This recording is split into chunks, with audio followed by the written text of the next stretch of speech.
할렐루야! 오늘도 말씀하시는 주님 안에서 살아갈 힘과 나아갈 길을 찾으시는 우리가 되기를 축복합니다. 5월 9일 금요일, 오늘 우리에게 주시는 하나님의 말씀은 요한복음 16장 4절에서 24절입니다.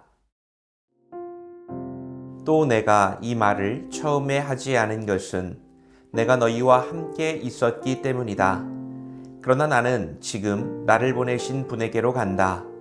그런데 너희 가운데서 아무도 나더러 어디로 가느냐고 묻는 사람이 없고 도리어 내가 한 말 때문에 너희 마음에 슬픔이 가득 찼다. 그러나 내가 너희에게 진실을 말하는데 내가 떠나가는 것이 너희에게 유익하다.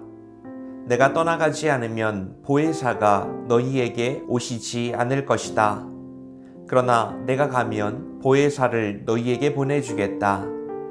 그가 오시면 죄와 의와 심판에 대하여 세상의 잘못을 깨우치실 것이다.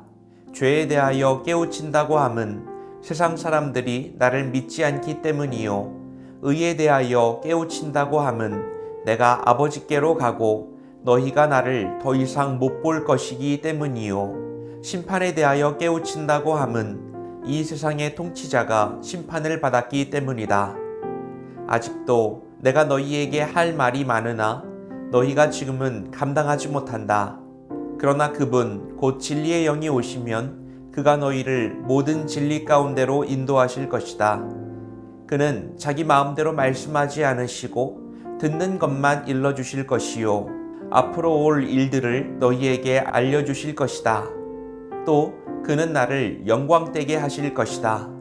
그가 나의 것을 받아서 너희에게 알려주실 것이기 때문이다. 아버지께서 가지신 것은 다 나의 것이다. 그렇기 때문에 내가 성령이 나의 것을 받아서 너희에게 알려주실 것이라고 말한 것이다. 조금 있으면 너희는 나를 보지 못할 것이다. 그러나 또 조금 있으면 나를 볼 것이다. 그의 제자 가운데서 몇몇이 서로 말하였다. 그가 우리에게 조금 있으면 나를 보지 못하게 되고 또 조금 있으면 나를 볼 것이다 하신 말씀이나 내가 아버지께로 가기 때문에라고 하신 말씀은 무슨 뜻일까? 그들은 말하기를 도대체 조금 있으면 이라는 말씀이 무슨 뜻일까? 우리는 그가 무엇을 말씀하시는지 모르겠다 하였다. 예수께서는 제자들이 자기에게 물어보고 싶어하는 마음을 아시고 그들에게 말씀하셨다. 내가 조금 있으면 너희가 나를 보지 못하게 되고 또 조금 있으면 나를 볼 것이다 한 말을 가지고 서로 논의하고 있느냐? 내가 진정으로 너희에게 말한다. 너희는 울며 애통하겠으나 세상은 기뻐할 것이다. 그러나 너희가 근심에 쌓여도 그 근심이 기쁨으로 변할 것이다. 여자가 해산할 때에는 근심에 잠긴다. 진통할 때가 왔기 때문이다.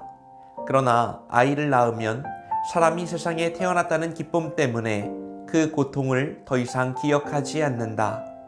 이와 같이 지금 너희가 근심에 쌓여 있지만 내가 다시 너희를 볼 때에는 너희의 마음이 기쁠 것이며 그 기쁨을 너희에게서 빼앗을 사람이 없을 것이다. 그날에는 너희가 나에게 아무것도 묻지 않을 것이다. 내가 진정으로 너희에게 말한다. 너희가 아버지께 구하는 것은 무엇이나 아버지께서 내 이름으로 주실 것이다. 지금까지는 너희가 아무것도 내 이름으로 구하지 않았다. 구하여라. 그러면 받을 것이다. 그래서 너희의 기쁨이 넘치게 될 것이다. 예수님은 제자들과의 이별을 앞두시고 중요한 진리를 나누십니다. 제자들은 예수님의 떠나심에 슬퍼하지만 예수님은 너무나 단호하게 말씀하시죠. 내가 떠나가는 것이 너희에게 유익하다. 왜냐하면 예수님의 떠나심은 성령님의 오심으로 이어지기 때문입니다. 보혜사 성령은 제자들에게 머물면서 죄와 의와 심판에 대해 세상을 깨우치십니다. 그분은 단지 위로자가 아니라 진리의 주권자이시면서 진리 가운데로 이끄시는 인도자가 되신다는 말씀입니다.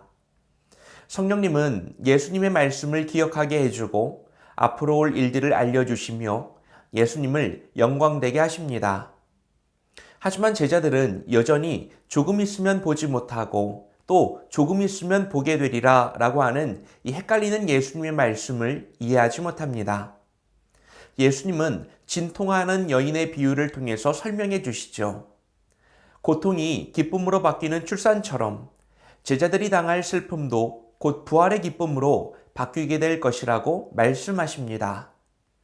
그리고 결정적으로 그날 이후에는 제자들이 예수님의 이름으로 하나님께 구할 수 있는 새로운 시대가 열리게 될 것이라고 약속해 주십니다. 이 말씀은 십자가와 부활 이후에 성령의 시대를 사는 우리들에게 주는 놀라운 위로의 말씀입니다.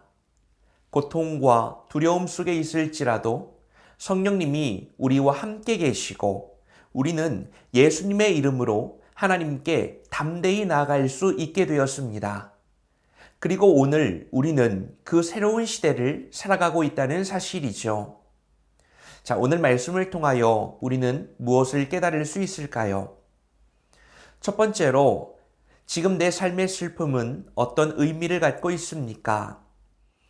예수님은 제자들에게 조금 있으면 나를 보지 못하게 될 것이고 또 조금 있으면 나를 보게 될 것이다.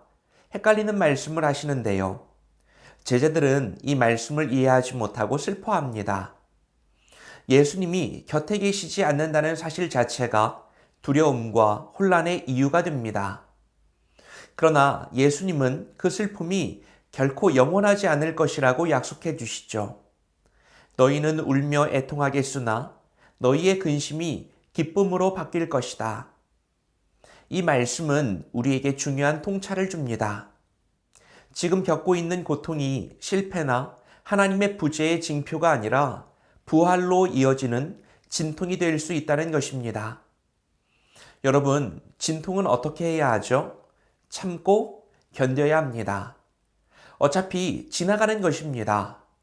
그 시간이 지나면 다시 편안한 순간이 오게 될 것입니다. 그것이 과거로의 복귀입니까? 그렇지 않죠. 지난 시간을 뛰어넘는 훨씬 더 좋은 것으로 다가오게 되는 것이죠. 예수님은 여인이 해산의 고통을 겪지만 생명이 태어나는 그 순간 이전의 고통은 기억조차 나지 않는다고 말씀하시죠. 저희 가정이 얼마 전에 아이를 출산하고 지금 50일 된 신생아를 키우고 있는데요. 피곤하고 힘들고 잠 못 자는 어려움이 있지만 아이가 주는 기쁨은 그 모든 것들을 상쇄할 정도로 훨씬 큽니다. 새로운 세상이 열리는 기쁨과 그것을 통과하기 위한 고통의 시간이죠. 그럼 다시 묻겠습니다. 혹시 당신은 고통 속에 있습니까? 혼란 속에 있습니까? 괴로움을 견디고 계신가요? 중요한 것은 그 어려움 속에서 하나님의 신실하심을 신뢰해야 한다는 것입니다. 성령님의 이끄심과 인도하심을 확신하는 과정으로 삼으시라는 것이죠. 어둠의 시간이 지나고 반드시 부활의 새벽이 밝아온다는 사실을 믿음으로 간직해야 한다는 것입니다. 그렇다면 어려움의 순간조차도 하나님께서 내 삶을 다루어 가시는 재료임을 알게 될 것입니다.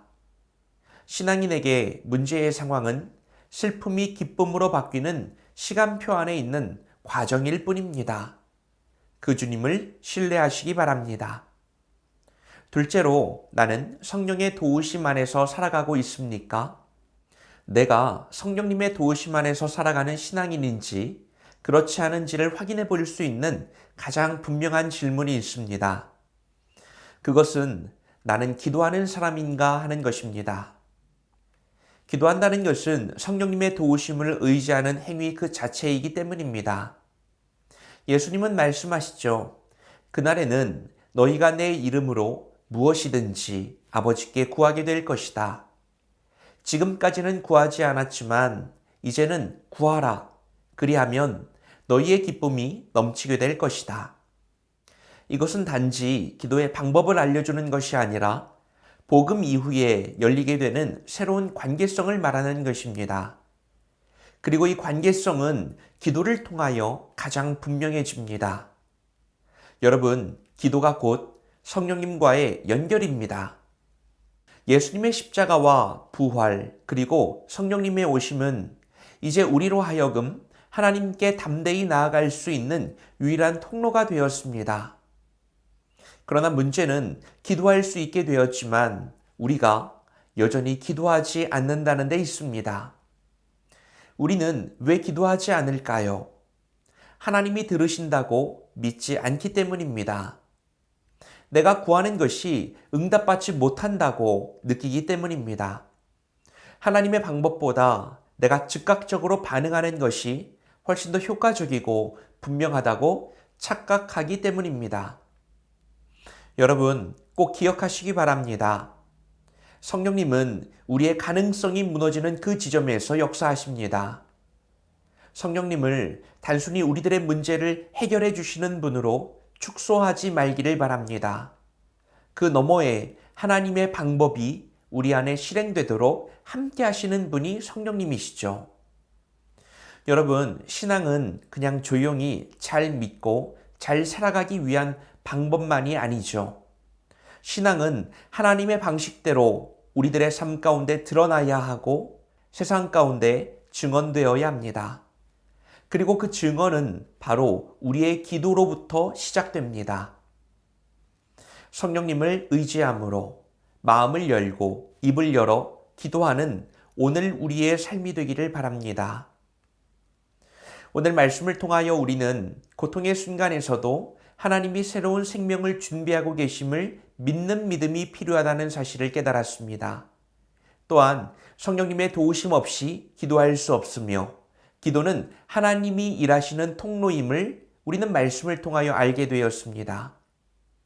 오늘 나의 삶이 기도로 주님과 연결되고 또한 새 일을 열어가시는 주님께서 우리를 통하여 역사하게 되기를 바랍니다. 오늘은 하나님이 허락하시는 기회의 순간이자 축복의 날입니다. 기도하겠습니다. 사랑과 은혜가 풍성하신 하나님 아버지, 오늘도 말씀으로 새날을 열어주시니 감사합니다. 예수님의 떠나심이 우리들에게 유익이 되는 것은 성령님께서 오늘 나와 함께 하시기 때문입니다. 오늘 나의 삶에 성령님께서 찾아와 주셔서 진리 가운데로 우리의 삶을 인도하시고 고통 속에서도 기쁨을 약속하시는 주님을 더욱 확신하게 하여 주옵소서. 지금은 보이지 않아도 조금 있으면 다시 보게 될 것을 믿습니다. 끝까지 그 믿음 간직하는 우리들 되게 하옵소서. 예수님의 이름으로 기도드립니다. 아멘.